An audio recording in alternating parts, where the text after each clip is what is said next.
강의 시작하도록 하겠습니다. 오랫동안 기다리셨고요. 제가 작년에도 빨리 끝내드릴게요 이렇게 약속을 꼭 했는데 항상 못 지키더라고요. 그래서 못 지킬 약속은 지금 하지 않고 그냥 저한테 스스로 일찍 끝내겠다고 생각을 하고 첫 번째 날이니까 잠시 저희 강의에 대해서 예시 자료와 함께 설명드리도록 하겠습니다. 우리 시험을 보고 나면 다음 주 토요일에는 이렇게 시험 성적을 알려드립니다.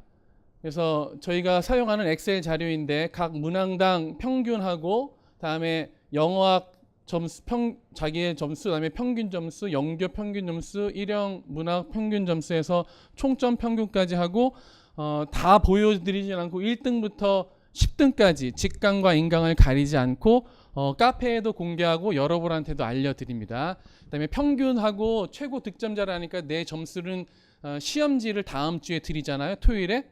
다음 주 토요일에 시험지를 드려요. 그다음에 인강 학생들은 그 토요일에 동일하게 토요일 아니면 좀 늦어지더라도 그 다음 주 2회 답안지 내기 전 인강 학생들은 그 일요일 월요일까지 내니까 그 전까지 업로드를 해드리니까 자기 받은 점수들 이제 일부러 저희가 합계를 안 내드려요. 합계 내면 너무 뻔하게 대비가 되니까. 그래서 자기 나름대로 더해보고 이 평균 점수나 1등부터 10등까지 점수랑 비교해서 내가 지금 어느 영역이 좀 약한가, 이 문제는 내가 틀렸는데 다른 사람도 틀렸으니까 됐다, 뭐 이렇게 느끼라고 이 성적을 알려드리니까.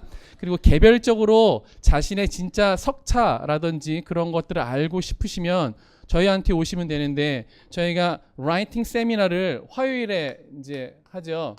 그래서 지금 보시면 질문들을 많이 하는데 그 오류라든지 수업 내용에 대한 그 질문 있잖아요. 수업 내용에 대한 질문, 이런 것들은 토요일 날 해도 괜찮죠. 그런데 자기가 쓴 답안이 이게 답이 될까요? 라고 이렇게 물어보거나 어떻게 쓰는 것이 좋은지라고 물어보는 것은 우리가 실제로 답안을 보지 않고서는 잘 모르는 거고, 선생님이 어떻게 썼는데 이게 맞을까 하는 것은 다른 컨텍스트를 따져 본 다음에, 또는 다른 사람들이 어떻게 답안을 썼나, 정답을 어느 정도 정답률인가를 보고 정답의 범위를 정하게 돼 있어요.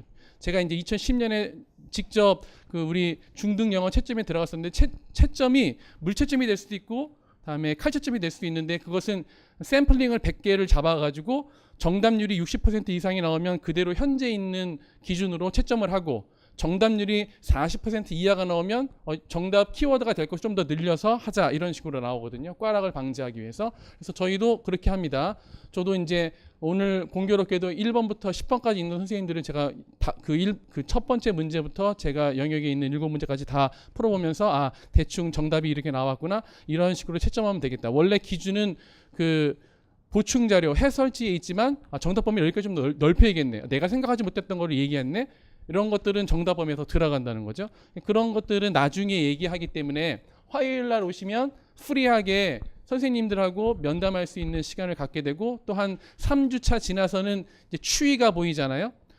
지금 점점 올라가고 있습니다, 또는 떨어지고 있네요, 이렇게 얘기를 할 수 있으니까 첫 주에는 뭐 내용에 대해서만 질문하겠지만 3주차 지나서부터는 누적된 자료를 바탕으로 이렇게 면담을 할 수 있으니까 화요일 날 오피스 아워 이렇게 있으니까 쓰시면 되겠고요. 그러니까 예를 들어서 첫 시간에는 영어학을 하니까 영어학 끝나고 나는 1형을 듣는 것보다 선생님이랑 면담하고 싶다 하면 면담하면 되는 거죠. 그다음에 2교시 끝나고 김수환 선생님 수업하시니까 이거 보면서 내 수업 답안은 어떻게 되는지 한번 확인해 보는 거, 또 면담하고 싶다라고 하면 제 수업 듣지 말고 라이팅 세미나 듣지 말고 가서 면담하시면 되겠습니다. 그렇죠. 그거는 이제 그 자료도 제가 다 지금 보여드릴 텐데 자료 다 드리니까 혹시 강의를 듣지 않더라도 이해할 수 있을 만하게 상세하게 드리려고 하니까. 그리고 또 이미 토요일에 해설 강의를 하기 때문에 부수적인 것이 들어가니까 혹시 그것보다 내가 면담하는 게 더 좋다라고 생각하면 되고, 인강 학생들도 날짜를 약속 잡으면 언제든지 환영입니다. 그리고 뭐 화요일만 되냐 그런 것은 아닙니다. 저는 보통 매일 나와요. 요번 주에부터는 토요일도 맨날 나오니까. 그러니까는 아무 때나 시간을 잡으시면 프리하게 얘기할 수 있는데 아무도 안 오더라고요. 최준원 선생님은 그래도 좀 인기가 있어서 좀 몇 명 오고, 김수환 선생님은 아주 인기가 많아요, 여자라서 그런지. 저는 이제 남자 선생님들이 좀 그래도 받쳐주는 그런 거라서 다행이네. 여자들은 거의 안 오고. 근데 아무 때나 그 면담을 하고 싶으면 할 수 있으니까 약속만 잡으시면 됩니다. 그런데 약속을 안 잡으시고도 얘기할 수 있는 날이 화요일이라는 거죠.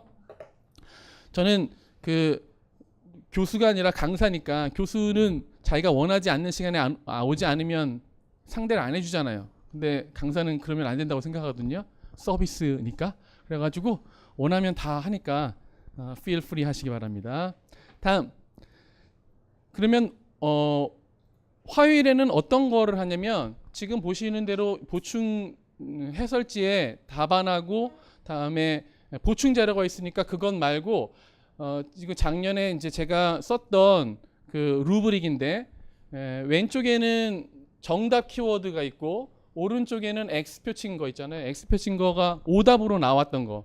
오답으로 나왔던 것을 쭉 이렇게 솔팅 해가지고 이게 왜 오답인지, 이게 왜 정답인지 이렇게 이제 얘기해 줄 거예요. 그런데 이거는 공교롭게도 다 O나 X만 있지만 밑에 내려가다 보면 이렇게 그 동그라미가 있는 것도 세모가 있는 것도 있고 그래요. 그래서 저는 그 채점을 할 때 최준호 선생님은 그 감점 방식으로 해요. 가만히 있다가 그냥 틀린 거 나오면 무조건 이렇게 긋는, 좀 나중에 그 결과물을 보더라도 좀 기분이 나쁜데 저는 그렇게 하지 않고 맞으면 별표, 2점짜리면 별표 2개, 그 다음에 2점짜리인데 키워드가 될 수도 있지만 정답 키워드가 너무 많이 나와서 그냥 정답으로만 인정해 준다 그러면 이거. 그래서 1점짜리일 경우에는 이건 0.67점이기 때문에 1점으로 봐주고 2점짜리일 경우에는 그냥 1점만 주고, 세모는 0.33점, 즉 3명이 평가를 하게 돼요. 아시죠?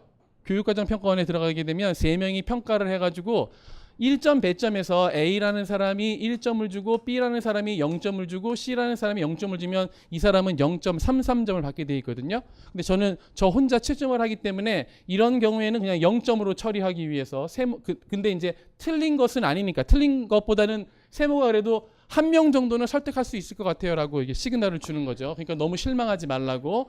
2점짜리인 경우에는 1점이 될 수도 있습니다. 옆에 거하고 더해가지고. 근데 얘는 0점. 그리고 막 이렇게 했다가 이게 X는 이럴 때 수정할 때만 써요. 이게 0점, 0점, 0.33점, 0.67점, 1점, 2점 이렇게 하니까 그런 것들을 보여주는 거예요. 이거는 왜 세모로 썼는지 타당은 하지만, 로지컬하긴 하지만 지금 조건에 맞지 않았다든지 우리가 보통 쓰는 키워드가 아니라든지 이런 것들을 이제 표시해 주는 거라서 각 문항별로 이렇게 쭉 별표 2개 받은 거, 이거는 나도 생각하지 못했던 정답 같은 경우에 근데 너무 탁월한 거 이런 거라든지 세모 X 이런 것들 쭉 하고 배점 이렇게 알려드립니다. 그래서 루브릭을 이렇게 드리고요. 그 다음에 이것은 그 루브릭과 함께, 그 루브릭은 이제 제가 모범 답안으로 오늘은 제시하는데 모범 답안 말고 모범 답안을 보지 않은 상태에서 여러분 선생님들이 쓰신 답안이에요. 그 중에서 탁월하다고 생각하는 답안. 그러니까는 제가 쓰는 방식 말고도 저는 좀 만연체를 잘 쓰는데 원래는, 근데 이제 시험을 위해서 간결체로 쓰려고 되게 노력을 하는데 저보다 더 간결하게 썼다든지 저보다 더 로지컬하게 썼다든지 저보다 더 풍성하게 썼다든지 하여튼 저보다 나은 답안이 보이게 되면 그런 것들이 이렇게 옵니다. 근데 보통 이런 경우에는 다 글씨가 정말 주옥 같습니다. 보시죠, 글씨 이렇게 탁 기울여 쓰더라도 탁 멋있게. 그다음에 분량도 딱 맞다는 거죠. 똑같은 내용을 전달하는데 어떤 사람은 되게 리던던트하게 쓰는데 어떤 사람은 딱 이렇게 탁 이렇게 쓴다는 거죠. 그래서 이게 왜 맞고 틀리고 하는 것을 통해서 여기 정답에 나온 답안뿐만 아니라 여러 가지 정답을 쓰는 방식이 있구나, 내가 쓴 것도 맞구나, 뭐 이렇게 알게 하기 위해서 이런 그 샘플 답안을 드려요. 그러니까는 물론 혼자 공부할 수도 있죠. 셀프 다이렉트 스터디. 그러니까는 화요일 날 오셔가지고 김 선생님이나 최준호 선생님이랑 그 면담하셔도 상관없다. 저는 이런 자료를 드리니까 필요에 따라서는 이렇게 보충 자료도 드리고, 그래서 화요일 수업이 그렇게 진행이 됩니다. 그러면 이제 다 세팅이 된 것 같고, 자, 그래서 우리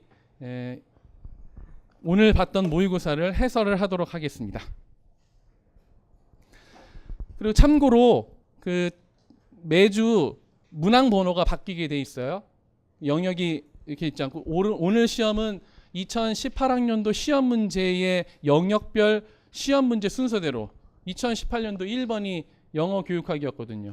2번은 뭐 문학이었나? 하여튼 그렇고 그래가지고 그대로 맞힌 것이고 항상 영교만 앞에 놓은 것이 아니라 영어학이 딱 앞에 나와가지고 이렇게 갑갑하게 만들 수도 있잖아요, 시험을.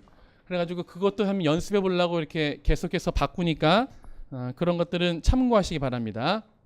자, 1번 문제부터 살펴보도록 하겠습니다. 1번 문제 보시고 해설을 한 다음에 해설지 보고 이런 방식으로 진행을 하도록 하겠습니다. 첫 번째, read the passage and fill in the blank with the most appropriate one word 이렇게 했습니다. 전에는 그냥 with one word 했는데 그냥 one word 하면 아무거나 다 되기 때문에 우리의 디렉션이 좀 더 상세화가 된 것이고요. 작년에. 그래서 이렇게 썼고 정답은 아주 쉽게 알 수 있습니다. 세 번째 줄에 behaviorist view가 나오고 이 일곱 번째 줄에 cognitive theory가 나오니까 서로 대꾸를 이루는 것이죠. 그러면 우리가 behaviorist의 가장 중요한 키워드 뭐라고 알고 있죠? 뭐 practice, repetition, drill 이런 것들일 텐데 여기 뒤에 뭐 행을 바꿔서 form이 있으니까 동사로 있으니까 habit formation 해야 되겠죠. habit formation. 그래서 뒤에 있는 것과 콜로케이션을 이루기 위해서 여기에서는 habit이 들어가야 되고 앞에 어가 있으므로 단수로 쓰셔야 됩니다. 그리고 여기에 있는 그 키워드가 무엇이 들어갈지 설명해 주는 것이 여기에 있는 mechanistic, form focus입니다. 그런데 여기 있는 mechanistic은 여기까지가 지금 behaviorist에 대한 것이고 밑에는 cognitive에 대한 것이라서 밑에 있는 키워드도 잘 봐야 됩니다. 요거. 왜냐하면 실제 시험 문제에서는 habit이 괄호치기에 나오는 경우보다 cognitive theory의 키워드가 무엇인지를 쓰거나 또는 cognitive theory perspective에 따라서 서술하라 이런 시험 문제가 나올 확률이 더 높은 거죠.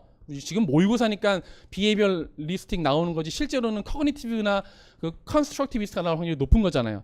따라서 답은 이제 확인을 했고 여기 cognitive theory에서 제일 중요한 것은 mechanistic의 반대가 practice in context다. 그럼 mechanistic은 뭐예요? decontextualized practice다. 이렇게 알아야 됩니다. 그래서 practice는 현재는 중성적인 뉴트럴한 의미다.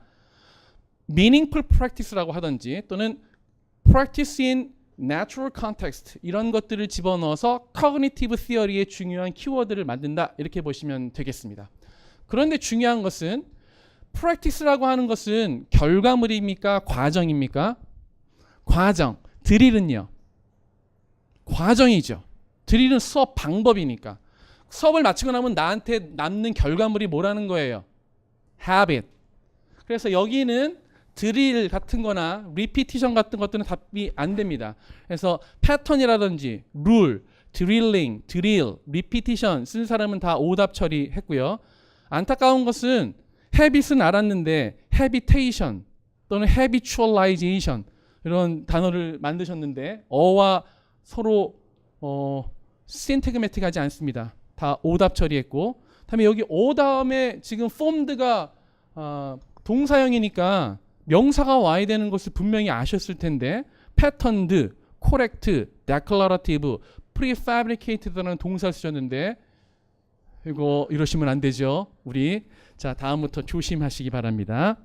다음 밑에 보시면 여기에 나오는 practice in context를 조금 더 설명해 주는 것이 무엇이 있냐면 비슷한 말 밑에서 일곱 번째 줄 real life situation 요거까지 cognitive theory의 키워드로 집어넣어 주고 다음에 여기서 말하는 cognitive와 behavioristic의 구분은 여섯 번째 줄에 message rather than linguistic accuracy 즉 message는 동의어가 뭐야? meaning, function, content 또는 comprehension까지 이쪽 rather than accuracy는 form, structure, pattern 이런 것이 되겠죠.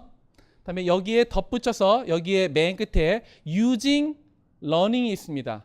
learning, accuracy, using, message 또는 task의 경우에는 using 대신에 doing을 쓰기도 합니다.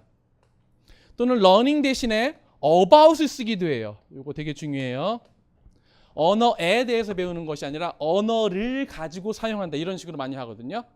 그렇죠. 언어를 사용하는 거지 언어에 대해서 배우는 것이 아니다. 뭐 어디에서? CLT에서. 이렇게 기억하시기 바랍니다. 그러면 문제에 대한 해설은 나오고 이 문제를 왜 하게 됐는지 레셔널을 밝히도록 하겠습니다. 보충 자료 첫 번째 보시면 모범 답안이 나오고 이 문제와 관련된 기출 문제를 하나 뽑았습니다. 09년도 객관식 기출 문제인데 보시다시피 이 teaching method에서는 I borrowed the book, I borrowed the books 해가지고 substitution drill이 사용되고 있죠.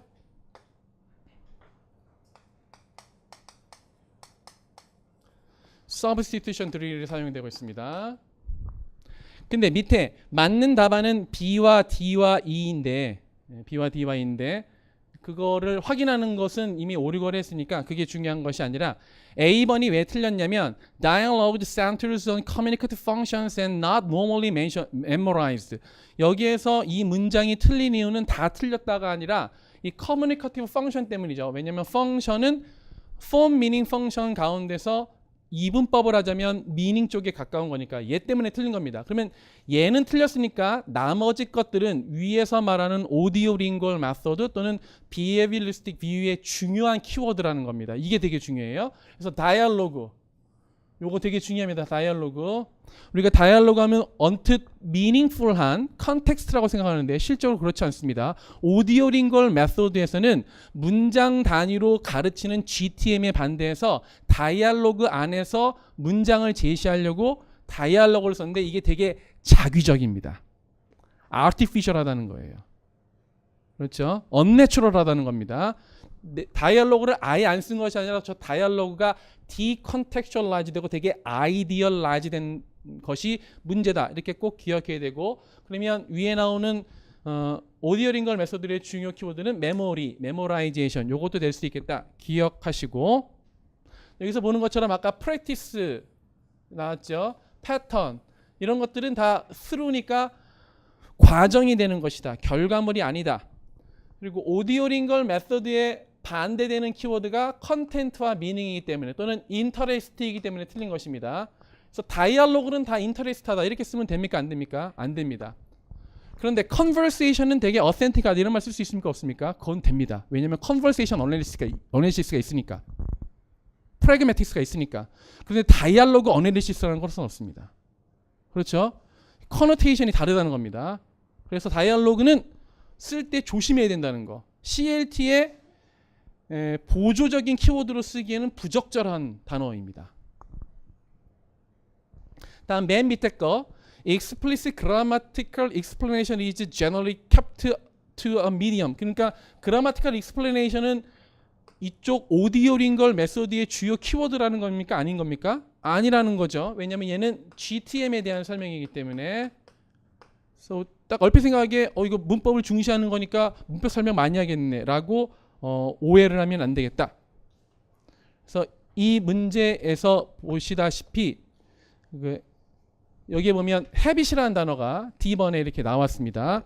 오디오 링걸 메소드의 키워드로 아직까지 기입형 문제로는 안 나왔으니까 안심을 하시고 그래서 우리 기출 문제를 보면서 답만 아는 것이 아니라 그것들이 어떤 관계를 가지는지 좀 알아야겠다.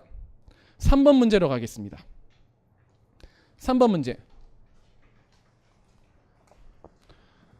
Read the passage and fill in each blank with one most appropriate word에서 recently with an increase in constructivist view. 1번 문제가 behaviorist와 cognitive 나왔으니까 여기서는 constructivist 나왔는데 그러면 제3의 물결이니까 얘도 두 번째 나왔던 그러니까 behavior이 나왔으면 behavior에 반대되는 것이 cognitive이고 cognitive 다음에 나온 것이 여기서 말하는 constructive이니까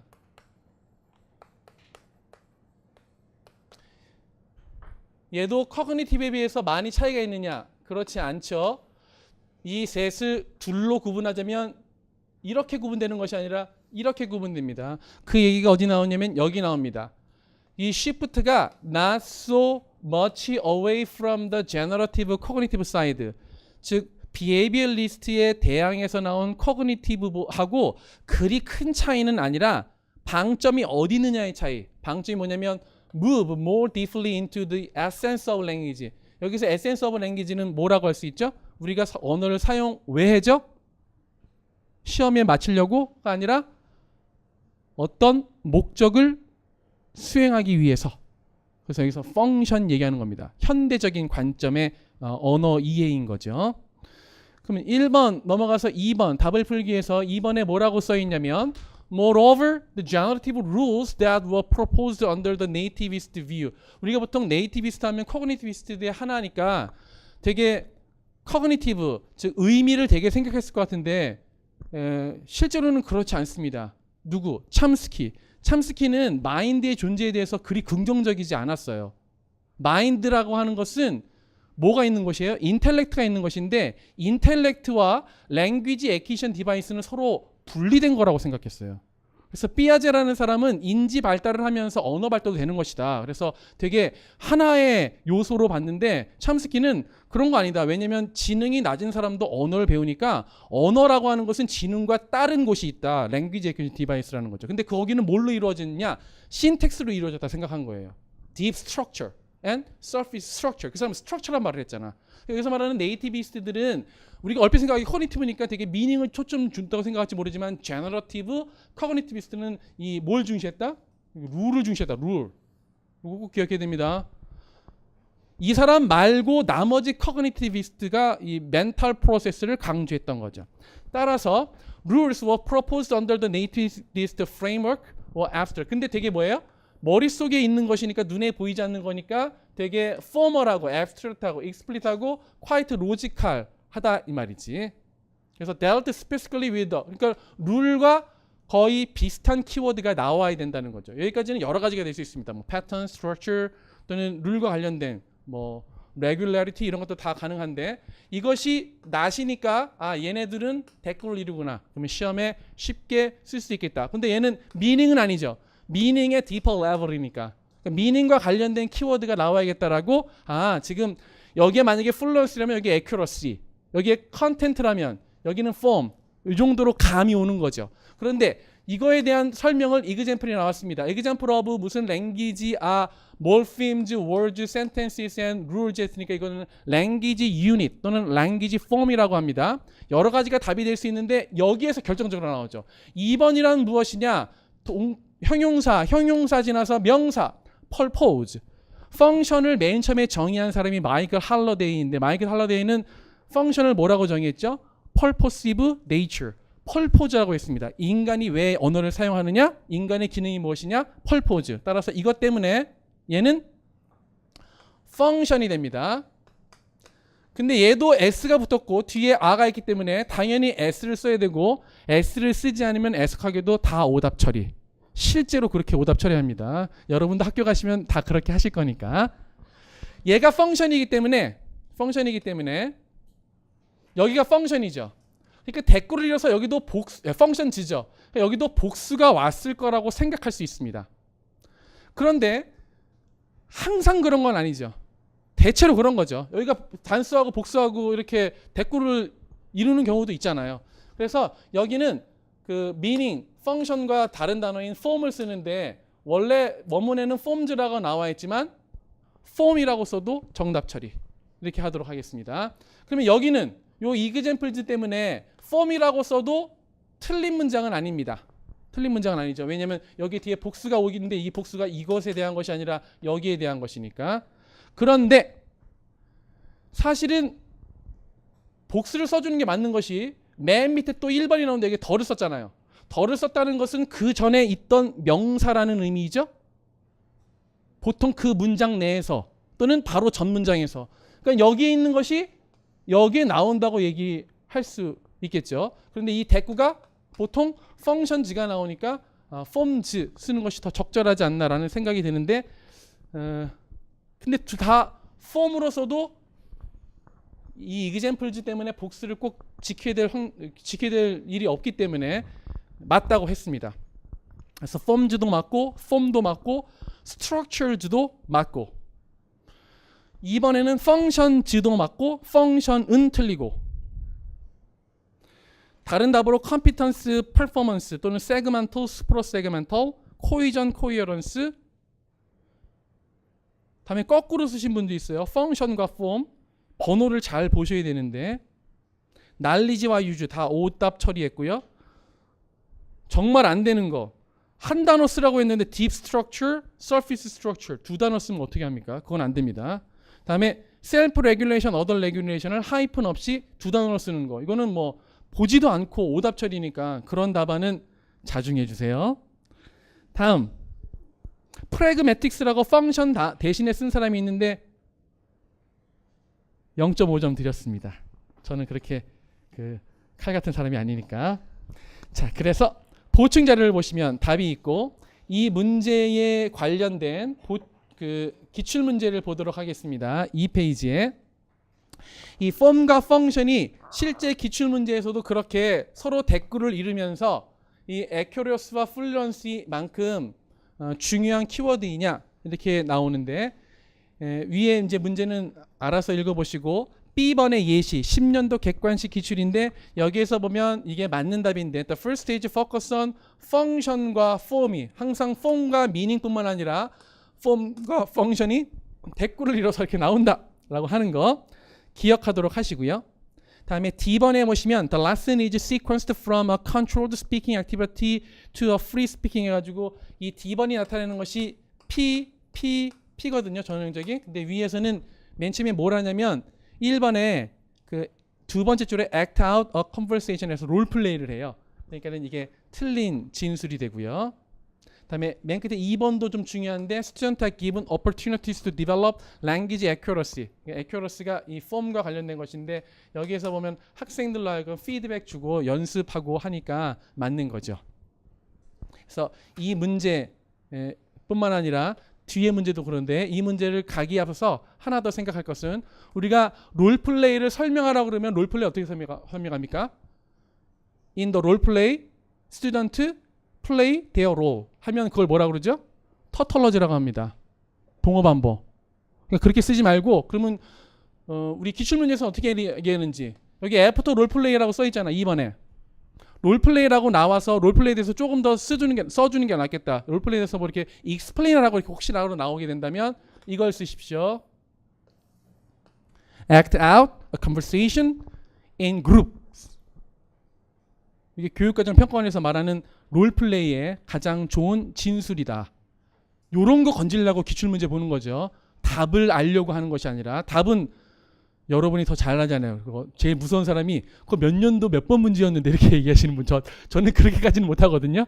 근데 외울 것은 이런 것들 이게 서술형 문제를 위해서 좋습니다. 왜냐하면 지금 키워드 시점으로 하다 보면 논술형인데 세 줄에 막 한 문단을 다 쓰는 경우가 있어요. 근데 점수는 드릴 수 있는데 보면 깎고 싶다라는 그런 생각이 들 때도 있거든요. 그래서 좀 이렇게 너무 깍정이 같이 이렇게 키워드 딱 쓰지 말고 조금만 이렇게 여유 있게 쓰시는 것이 좀 좋을 것 같아요.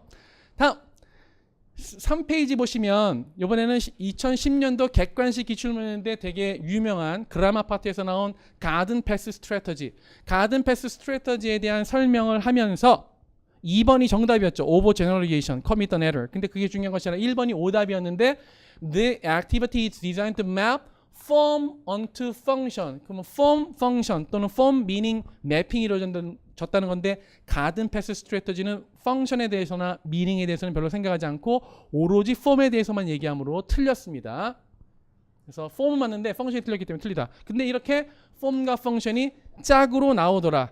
옛날에만 그런 것이 아니라 직접적인 문제와는 관련이 없으나 작년도 논술형 기출문제 A번 지문에서도 objective와 class-centered on language functions rather than grammatical structure 해가지고 function과 structures 또는 form이 이렇게 대꾸로 나와서 CLT와 오디오링걸 메소드의 중요한 키워드로 사용되고 있으니까 필수적으로 정리해야겠습니다. 다음입니다. 7번으로 넘어가도록 하겠습니다. 근데 제가 문제가 조금 어렵다고 사람들이 많이 말씀하셔서 쉽게 내려고 노력했는데 이번에 시험 보시고 제가 조교님들하고 이렇게 얘기했는데 조교님들이 어려웠다고 해가지고 진짜 어려웠나 생각했더니 오늘 해봤더니 기입형은 제가 다 채점하고 들어오거든요. 서술형은 몇 개밖에 못하지만 그런데 이제 점수를 다 잘 받으신 것 같아요. 그래서 나름대로의 목적을 달성해서 좀 쉽게 내려고 했는데 목적을 달성해서 정말 기쁘고요. 7번에 보시면 이것도 어떤 류의 문제냐면 여러분 사실 만약에 여러분이 시험 문제 낸다면 그 비고치키의 이론 중에서 스캐폴딩을 내기가 쉽겠어요? GPD를 내기가 쉽겠어요? 스캐폴딩이라고 생각하지 않습니까? 좀 더 GPD는 스캐폴딩을 설명하기 위한 자료 또는 네 단어니까 에이 설마 이걸 내겠어 이렇게 해서 보통 생각하고 교육학에서 너무 많이 다루는데 라고 생각하지 않습니까? 근데 이제 작년 시험에는 또 그렇게 나왔으니까 이것도 그런 일환입니다. 그래서 오스벨의 유의미 학습이 나오는데 여러분 물론 교육학에서 배워서 다 잘 쓰셨는데 얘가 거기에만 나온다고 쓴 것은 아니고 지금 제가 원서 특강 하면서 그 TBP하고 PLLT 이렇게 쭉 읽는데 PLLT에서 이 오스벨에 대해서 한 3페이지 정도의 할애해서 이렇게 썼죠. 가네보다는 오스벨이 그래도 이 CLT와 되게 연결되어 있기 때문에 시험에서 혹시라도 나오지 않을까 해서 한번 찔러봤습니다. 그런데 역시 잘 쓰셨더라고요. 그래서 감사하고요. 여기에 보시면 근데 주의할 것은 이건 제 실수가 아니라 PLLT에 그렇게 나와 있습니다.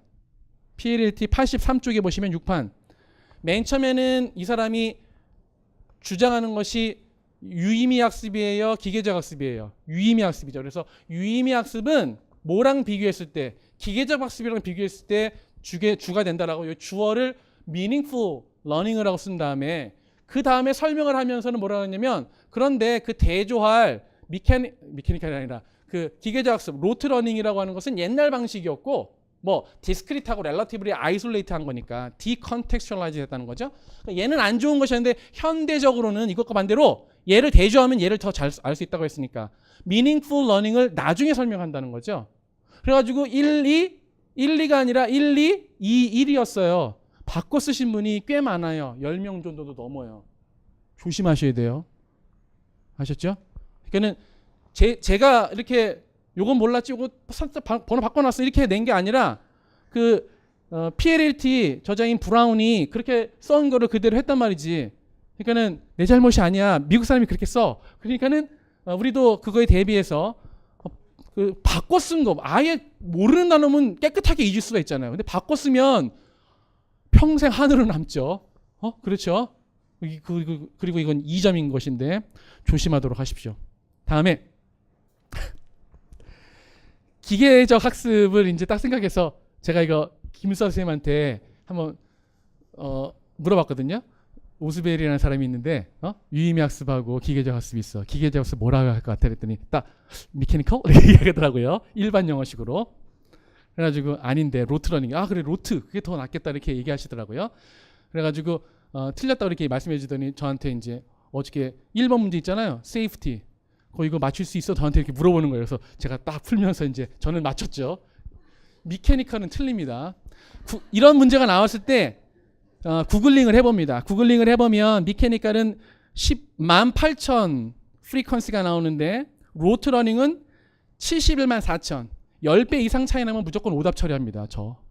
근데 실제로 그쪽에서도 교육과정평가에서 그렇게 하니까 미케니컬 러닝은 로트 러닝을 설명하기 위한 키워드이지 오스벨이 나왔기 때문에 더더군다나 안 됩니다. 그리고 meaningful을 discovery 러닝으로 또는 로트 러닝을 structural 러닝으로 또는 패턴 드릴, implicit, explicit 다 틀렸고요. 정말 안 되는 것은 아까도 얘기했지만 지금 원 월드인데 불필요한 meaningful learning, 로트 러닝 쓴 사람 2번만 1점을 드립니다. 근데 원래는 0점 처리예요. 이건 보지 않고 미케니컬하게 채점을 합니다. 거기서는 의미를 생각하지 않고. 근데 저만 이렇게 했고요. 이거 조심할 거. 로트 러닝. 썩은 러닝 이렇게 쓴 사람 절대 안 되죠. 다음에 알자 이렇게 쓰지 마세요. 이거 싫어하는 사람 영어 선생님들 되게 많아요. 실제 채점해 보니까. 그러니까는 이렇게 써주세요.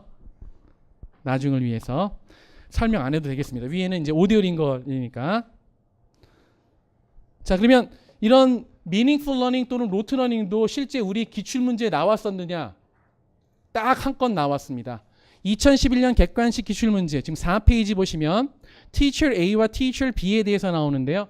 Teacher A는 여기 보시면 알겠지만 세 번째 줄에 Negative Transfer, 네 번째 줄에 Interference에서 Contrastive Analysis Hypothesis와 관련된 내용을 서술하고 있습니다. 따라서 이거에 근거해서 교수 방법을 얘기한다면 오디오 링걸 메소드겠죠. 그것의 반대가 물론 teacher B는 CLT일 것입니다. 근데 CLT를 설명함에 있어서 로트러닝이 안 좋다 이렇게 얘기했으니까 로트러닝은 실제로 우리 기출문제에 쓰였던 키워드입니다. 그러니까는 기억해 두셔야 할 필요가 있고요. 로트라는 단어 자체는 우리 시험에 나왔던 단어 정도는 이렇게 정리해서 알아두셔야 될 거 아니에요. 그죠? 밑에 답은 얘기하지 않고요. 대신 4번에 보시면 4번 Teacher B believes learners' acquisition of grammar depends on formal instruction and controlled practice.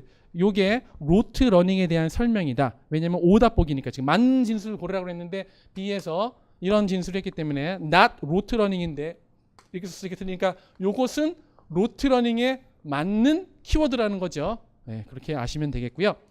다음에 이따가 나올 문제를 위해서 지금 우리가 1, 2장을 공부하고 있는데 지금 다 1장에 있는 문장 language acquisition에 대해서 얘기했는데 지금부터는 second language acquisition에 대해서 얘기할 텐데 second language acquisition에서 second language acquisition의 목표가 뭐죠?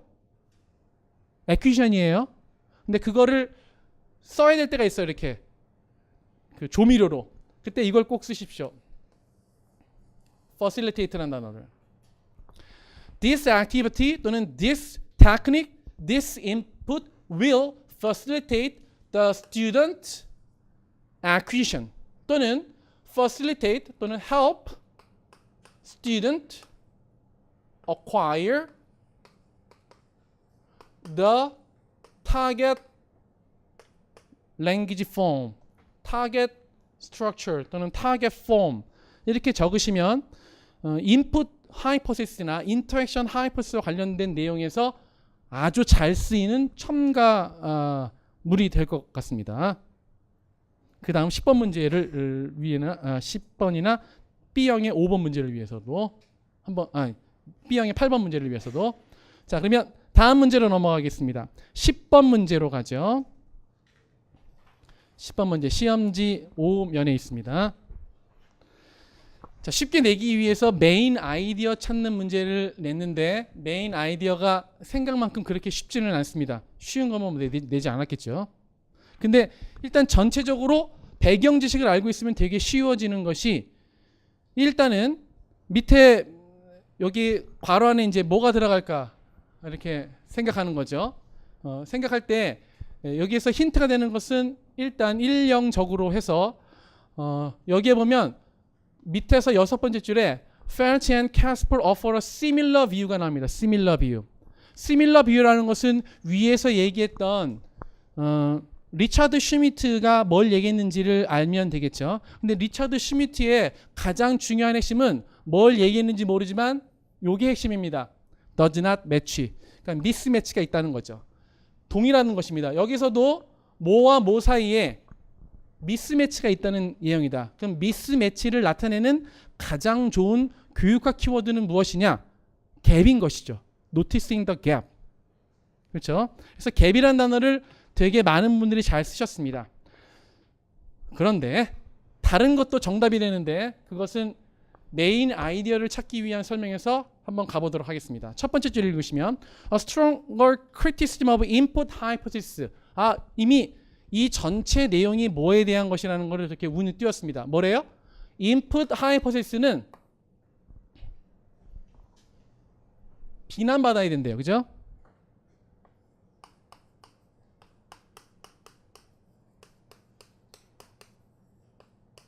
인풋 하이포테시스는 비난받아야 된다. 그럼 인풋 하이포테시스가 뭔지 알면 되게 쉽게 풀리겠죠. 근데 몰라도 괜찮습니다. 거기를 읽어보면 뭐라고 써있냐면 샤르드 스미스 argument that there are two ways of processing. 여기에 to가 나왔으니까 되게 중요한 것이겠지. 왜? 이거를 강조하기 위해서 밑에서 두 가지를 구분했으니까. 뭘 구분했대요? 하나는 comprehension과 하나는 acquisition. 뭐와 관련해서? input과 관련해서. 그러면 생각 안 해도 됩니다. input hypothesis가 뭔지 내가 혹시 잘 모른다고 해도 저 세 단어로 쉽게 설명할 수 있죠. 왜냐면 input hypothesis에서 가장 중요한 키워드는 뭐다? comprehensible이잖아. 그렇지? 이 정도는 알 거 아니야. 그죠?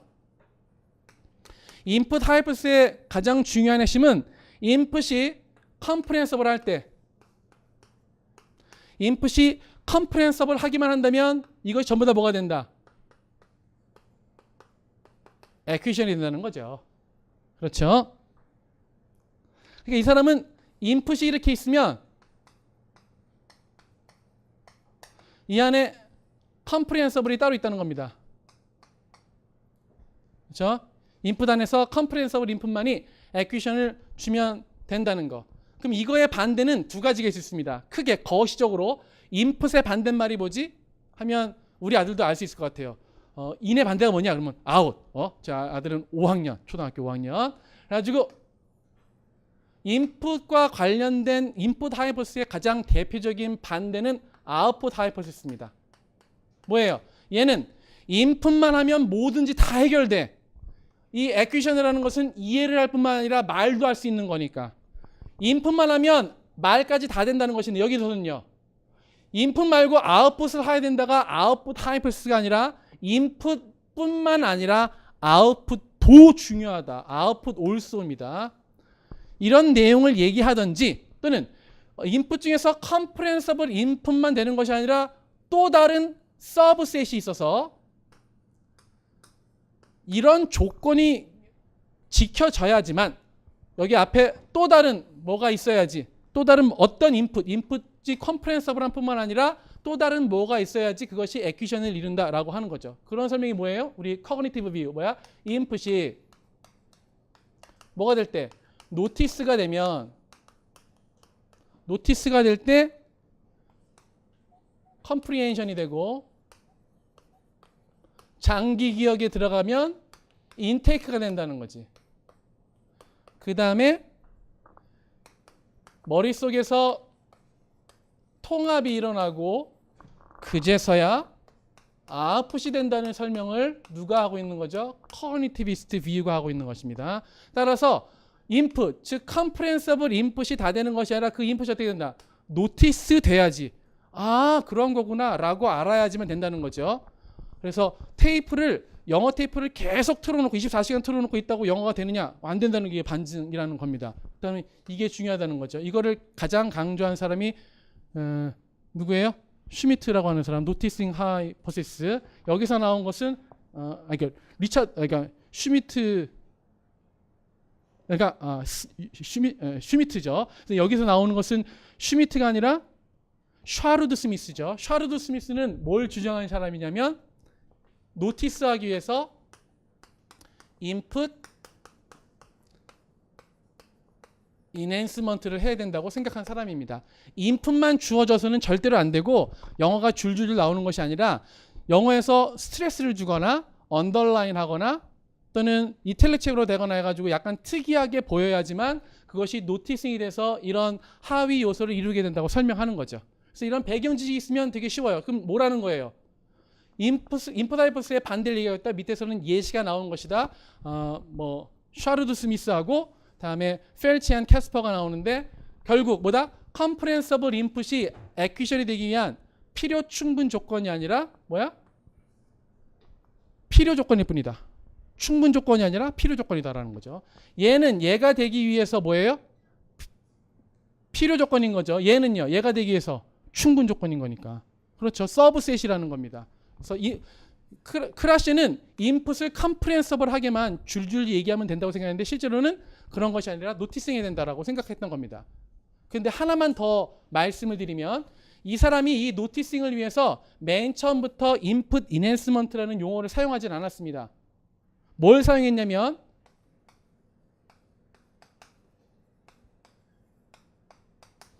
consciousness raising이라는 단어를 사용했어요. 그러니까 뭐예요? 얘들한테 인풋을 그냥 잘잘잘잘 얘기하는 것이 중요한 것이 아니라 아이들 머릿속에 들어갈 수 있도록 아이들의 의식을 상승시키는 것이 중요하다. 그러기 위해서는 어떻게 하면 된다? 언더라인드 하거나 볼드체로 하거나 이탈릭체로 하거나 또는 스트레스를 주거나 해야 된다고 생각했던 거예요. 근데 나중에 이 사람이 자신의 용어를 접었습니다. 어떻게 접었냐면 생각해보니까 교사가 컨셔스 레이징을 시킬 수 있는 건 아니죠. 이거는 결과잖아. 내가 인풋을 이렇게 만들 수는 있지. 교사니까. 교사가 물리적으로 이렇게 만들면 이거는 학생의 몫이라는 거지. 그러니까 테크닉을 얘기할 때 인풋 이네스먼트 테크닉이라고 하면 안 되고, 아니 컨셔스 레이징 테크닉이라고 하면 안 되고, 왜냐면 테크닉은 누구의 것이니까? 교사의 것이니까. 이것은 뭐야? 학생의 결과물로 나타내야 되는 것이다라고 생각한 거예요. 그래서 이 사람이 나는 CR이라고 하는 단어를 쓰지 않을래. 뭘? 언더라인하고 볼드치하고 이탈리치하라는 거. 이제부터 나는 이거를 인풋 이네스먼트라고 쓸 거야라고 용어를 바꿔버렸어요. 그런데 나중에 이거 버리기 너무 아까워가지고 로드 앨리스라는 사람이 나는 그러면 인풋 이넨스먼트의 요걸 사용하지 않고 내가 알고 있는 포커스드 태스크를 CR 태스크라고 이름 지을게 라고 말했던 거예요. 그래서 혼동이 좀 되는 거죠. 지금 설명했던 건 몰라도 돼요. 그냥 다 CR 태스크건 또는 샤르드 스미스가 얘기한 컨셔스 레이징이건 결국 뭐에 대한 거? 폼에 대해서 인식할 수 있도록 하라는 거지. 그냥 이해만 시키는 것이 아니라. 그게 정답입니다. 그래가지고 인풋 이네스먼트는 교사의 역할을 얘기하는 것이고 컨셔스 레이징은 그 결과 나타난 학생의 상태를 얘기하는 것이다. 이렇게 아시면 되겠습니다. 근데 그게 여기에 나옵니다. 배경 지식을 알면. 했더니 이렇게 나옵니다. 뭐라고 했냐면 He argues that acquisition only occurs when이야. 그러니까 모든 acquisition이 인풋을 받아들일 때 그냥 생기는 것이 아니라 뭐 할 때? 조건이 있다는 거지. 어떨 때? Discover that the original surface structure presentation. 이게 뭐야? syntactic processing. syntax가 does not match semantic presentation. semantics와 즉 거꾸로 말하면 syntax라는 것은 뭐야?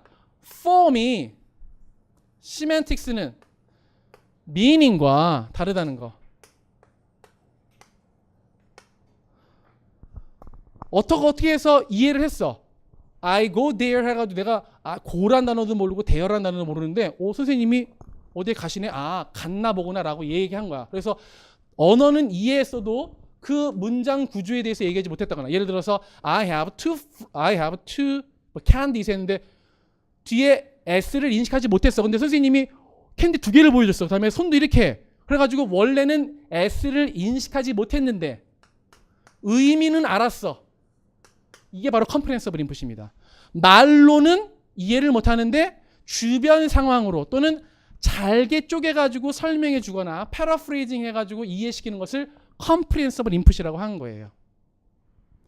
그런데 액퀴션이 일어나려면 그냥 meaningful한 자료만 제시해주면 안 되고 meaningful한 자료에서 예를 들어 뭐야? 그냥 손짓발짓 해가지고 이해만 시키면 되는 것이 아니라 그러면 얘는 뭐야? 계속 그 상태로 발달 단계가 머물러 있다는 거죠. 얘가 한 단계 상승하려면 그 미닝이 무엇으로 구현되는지 알아야 된다는 겁니다. 알기 전에 어떻게 돼? 차이를 인식해야지. 인식이 먼저라는 거죠. 노티스. 그 얘기를 지금 하고 있는 거예요. 그 차이를 알아야지만 그때야 비로소 탑다운 프로세싱 뭐야? 머릿속으로 내 스키마를 사용해서 이해하는 거지. 뭐야? 시멘틱스. 바텀업 프로세싱 뭐야? 단어 쪽에 단어 다음에 S 붙었어. 다음에 이거 몰핀이 뭐야? 이렇게 다 아는 거지. 얘는 신텍스. 이 두 가지가 같이 가야 된다는 거죠. 근데 컴프레hensible 인풋에서 크라시는 뭐만 얘기했다? 야, 그까지 신텍스 아무 필요 없어. 어떻게든지 이해만 해가지고 생활만 할 수 있으면 나중에는 다 쓸 수 있어. 했는데 실제로 못 쓴다는 거죠. 그 얘기를 지금 하고 있는 겁니다. 게다가 지금은 뭐야? 인풋과 관련된 내용인데 더 나아가서 펠치와 캐스퍼라는 사람은 어느 때? 여기 잘 읽어보세요. Interactional Input Modification 언제 일어나는 거지? Meaning Negotiation이 일어나는 거잖아. Meaning Negotiation 언제 일어나? Communication Breakdown에서 일어나죠. 또는 Language Problem에서 생깁니다. 또는 Communication Problem도 되고 내가 얘기하려고 하는 것이 저 사람이 이해하지 못할 때 즉 뭐야? 나의 의미는 내 머릿속에서 명확하지만 내가 쓴 말이 폼이 내 머릿속에 있는 미닝과 일치되지 않았다는 얘기지. 머릿속에 있는 미닝과 내가 쓴 말의 폼이 일치되지 않았을 때 여기서 보니까 그때 미닝 니고시에이션 하는데 그때 언제 액퀴션이 일어나느냐? That more in understanding the result to not result 언더스탠딩의 뭐의 결과다. A가 아니라 B. 즉 인터로큐터라는 것은 뭐야? 지금 컴피턴트 유저예요. 내가 말한 것을 지금 누가 아웃풋하는 상황이야? 러너가 아웃풋하는 상황이야. 아까는 러너가 인풋하는 상황이었지. 러너가 아웃풋하는 상황에서 네이티브 스피커가 그 자신을 이해시키지 못한 것은 저 사람이 내 말을 잘 못 이해해서가 아니라 내가 the learner's own lack, 내가 말하는 폼이 잘못됐다는 거지. 그거를 인식해야지. 아, 내가 뭔가 잘못하고 있구나. 노티스. 내 여기 머릿속에 있는 생각이 내 말로 잘 레프리젠트 되지 않는구나. 그렇게 인식이 출발점이라는 얘기. 그러면 두 가지에서 처음에는 내 머릿속에 있는 인풋과 내가 받아들이는 폼의 인풋 차이. 여기서는 내가 머릿속으로 생각하는 것과 내가 말하는 폼의 차이. 즉 둘 다 말하면 뭐예요? 폼과 미닝의 차이가 있다라고 하는 거지. 그래서 폼과 미닝의 차이를 인식할 때 액퀴션이 일어난다. 그 폼과 미닝의 차이는 어디서? 인풋 안에서. 여기까지 되는 겁니다. 그래서 얘를 아주 수학적으로 얘기하면 이렇게 됩니다. 수학적으로 얘기하면 모번 답안처럼 갭이 답안이고 comprehension of input, comprehension을 써줬죠. 왜냐하면 맨 위에서 두 가지 프로세싱을 얘기했잖아. comprehension과 acquisition을. 그렇지? 크러쉬는 comprehension이 모두 acquisition이 일어난다고 했는데 얘는 모든 것이 아니라 이 중에 부분이 언제?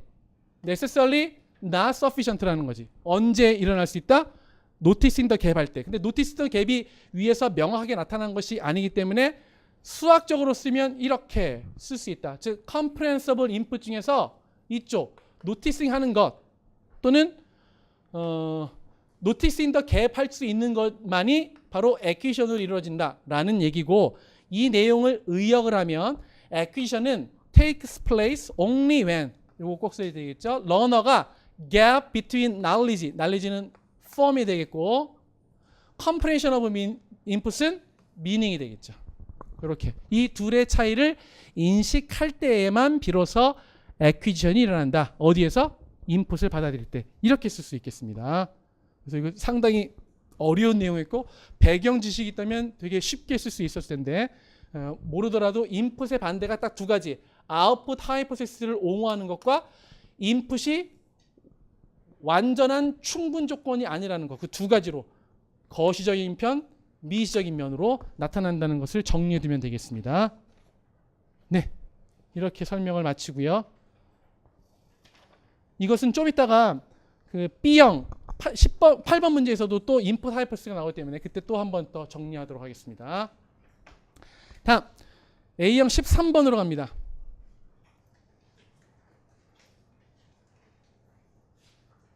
13번에서는 meaning negotiation. 아, 이거 아니구나. 잠깐 죄송.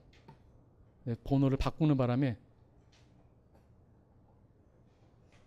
이거죠. 피카. 아유 이거 저기로 안 나눠줬네. 쏘리. 그냥 보시면 되겠어요. 맞나? 이거지 이거.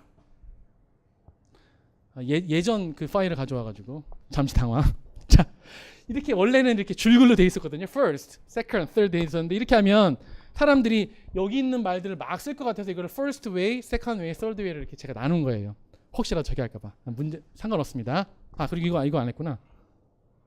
그래서 아까 그 10번 문제 지금 설명이 늦어져가지고 잠시 당황했는데 그 갭 대신에 브레이크다운이나 프로블럼을 쓴 사람은 낫도록 했습니다. 왜냐하면 지금 미닝 니고시에이션에서 갭이 나타난다고 하는 것은 브레이크다운이나 또는 프로블럼이 나타났다는 거니까. 근데 비슷한 의미이긴 하지만 뭐 deficiency, lack, disruption, failure, difficulty, mismatch, error 이런 것들은 키워드로는 잘 안 쓰이죠. 그래서 오답 처리했고요. 특히 한 단어 쓰라고 했는데 맞을 것 같은 단어 두 단어를 이렇게 쓴 사람은 다 오답 처리하고, 에러 같은 경우는 여기서는 에러가 맞지 않는 것이, 에러는 보통 아웃풋과 관련된 그 잘못일 때 보통 에러라고 하지, 여기서는 지금 인식과 관련된 것이기 때문에 는 맞지 않습니다. 또 지금 메인 아이디어를 쓰라고 했는데 메인 아이디어 쓸 때 사람 이름 쓰는 것은 별로 적절하지 않습니다. 왜냐하면 그건 예시잖아요. 예시. 예시라는 것은 뭐야? supporting detail이니까 다른 단어를 써야겠다라고 하는 것이고요. 다음 13번 문제. 근데 여기서는 5번이 나왔는데 하여튼 13번 문제 보도록 하겠습니다. 여기서 이렇게 나왔습니다. 피카가 세 가지로 구분했는데 meaning negotiation이 어떻게 그 assist language learner를 도와주느냐, 즉 뭐야?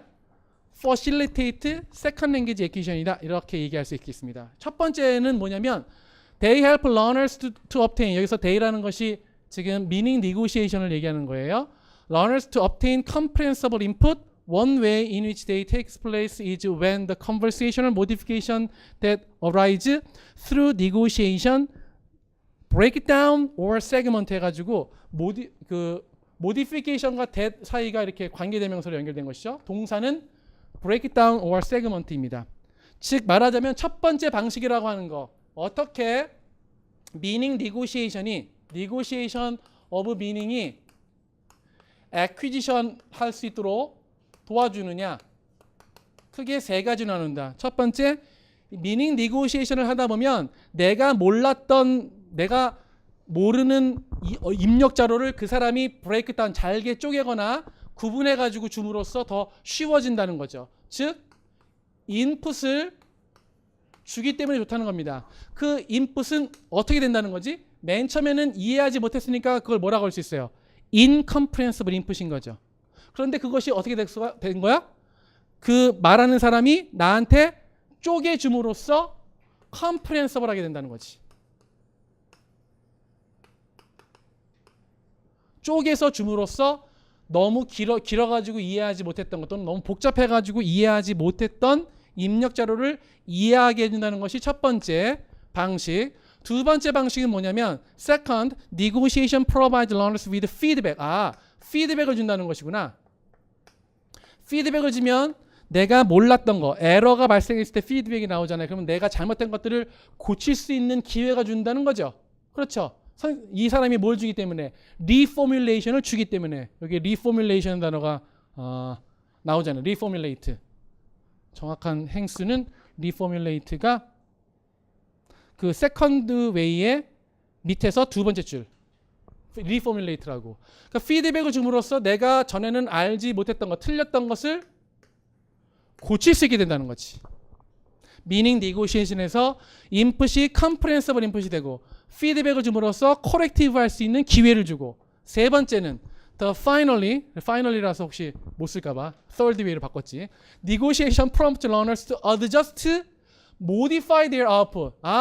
meaning negotiation을 하면 내가 전에는 웅얼웅얼대고 저기에 있는 네이티브 스피커가 못 알아듣는 아웃풋을 했었는데, meaning negotiation은 뭐예요? 다시 한번 말해줄래? 이렇게. 그래서 맨 끝에 뭐가 있어? request for clarification.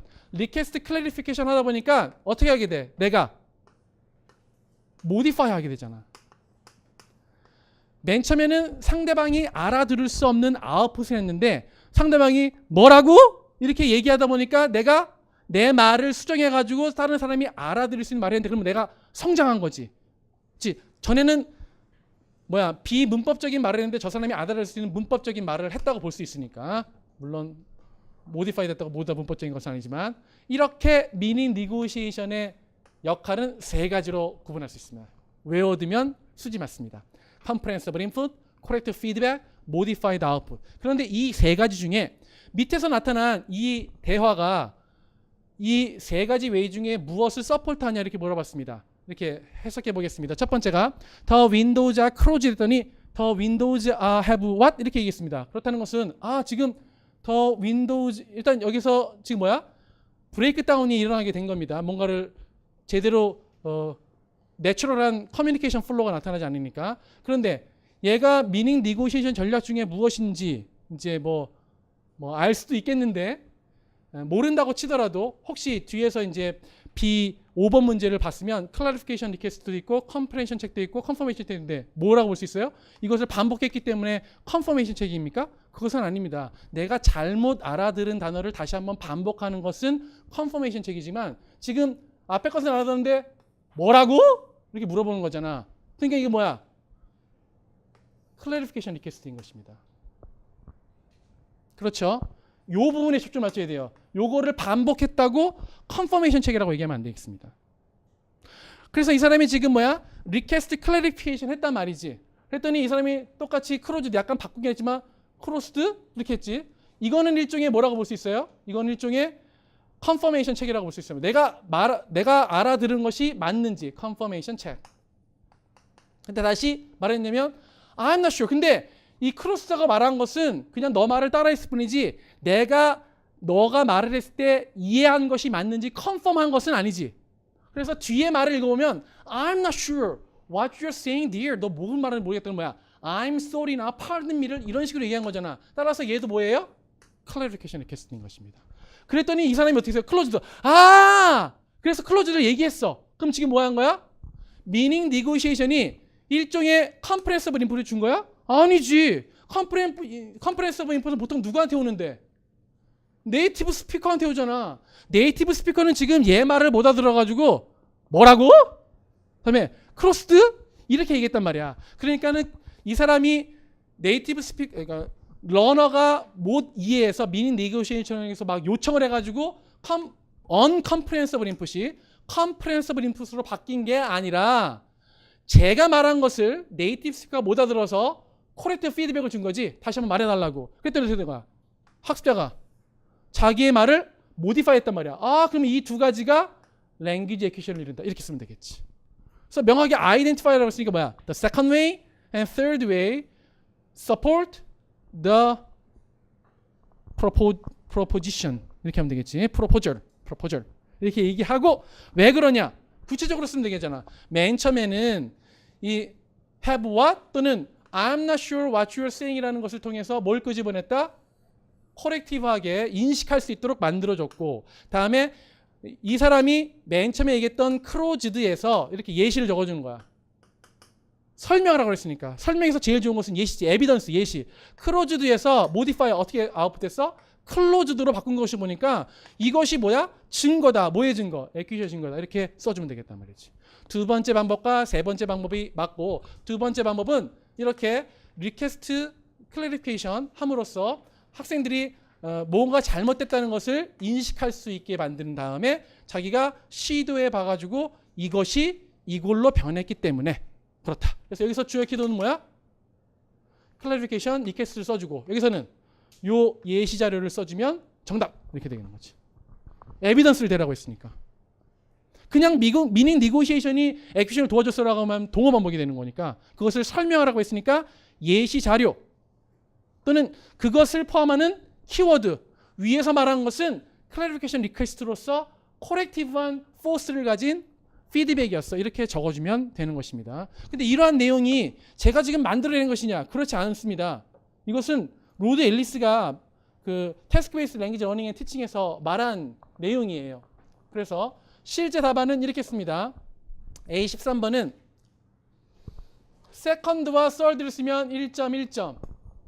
다음에 그 세컨드의 방법으로 피드백을 받음으로써 이것이 not target like라는 것을 알아차렸으면 되는 것이고 corrective한 force가 있으면 되는 것이고, 세 번째 방법으로, 즉 두 번째로 얘기할 때는 얘가 push됨으로써 closed라는 단어를 제대로 쓸 수 있게 됐기 때문에 그렇다. 맨 끝에 뭘 써줬다? 아까 배웠던 거.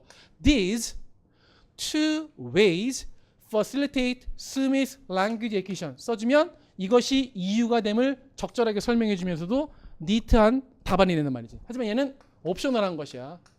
에비던스는 아니니까. 그런데 이렇게 써주면 되게 논리적으로 보이죠. 이 문제는 08년도 대전 기출문제를 근거로 잡았습니다. 08년도 대전 기출문제는 이렇게 됩니다. 보충 자료에 Interaction hypothesis afford a much richer view 이렇게 해놓고서 여기에 meaning negotiation이 나옵니다. meaning negotiation이라고 하는 것은 역할이 무엇이냐? 두 번째 줄 enabling learners not only to obtain 여기 나오잖아. comprehensible input. 나동리가 나왔으니까 모두 나와야 돼. but also. 그래가지고 acquire target language with negative evidence. 그 negative evidence라는 것은 여기 target language를 배운다는 것이 뭐야? 피드백을 준다는 거지. negative evidence는 게 뭔데? 다이렉트나 인다이렉트하게 무엇이 맞고 무엇이 틀리냐를 알려주는 거예요. 특히 무엇이 틀리냐를 알려주는 거니까 코렉티브한 피드백이라고 볼 수 있는 것입니다. 게다가 여기에 also가 있잖아. 그래서 1번 comprehensible input, 2번 corrective feedback. It also helps learners to modify their output. modified output 3개. 뭐가? meaning negotiation이. 그 중에서 밑에 예를 보니까 밑에 얘가 뭐가 해당되느냐 이게 뭐잖아. For example 써주고 이 중에서 네이티브 스피커의 모디피케이션이 러너가 여기 나오잖아. 세그먼트. 우리가 시험 문제 요번에 나오지 않았던 1번 웨이 뭐야? 인풋을 세그먼트 브레이크다운 함으로써 uncomprehensibly comprehensible로 바뀌었다. incomprehensibly comprehensible로 어떻게 되었냐? 이 사람이 이렇게 말했어요. 네이티브 스피커 with a small part of butter on it and above the plate. 했더니 여기 뒤에 강사님 있으니까 버브다 플레이트가 뭐야? 이렇게 물어봤습니다. 그러니까 얘가 하나로 뭉쳐지게 보였다는 거죠. 그러니까 얘기했어요. 어버브라고 해가지고 끊어줬네. 세그먼트 또는 브레이크다운 하니까 어버브 더 플레이트. 그러니까 얘는 뭐야? 일종의 얘가 뭐가 된 거야? 컴프레hensible 인풋이 된 거지. 그렇지? 아까 미닝 니고시에이션 역할대를 하면. 근데 여기서는 지금 뭘 잡아내는 것이냐? 위에서 보잖아. 뭘 잡아내냐면 1번에 네거티브 에비던스 무엇이 맞는지 직접적으로나 간접적으로나 알려주는 것. 피드백을 준다고 보시면 돼요. modified output은 아웃풋을 변형시키는 거. 그럼 첫 번째부터 보겠습니다. With a small part of the butter on it and above the plate 하니까 non-native speaker what is above the plate 하니까 얘가 뭐에 대한 표시야? 얘는 지금 incomprehensible input인 거지?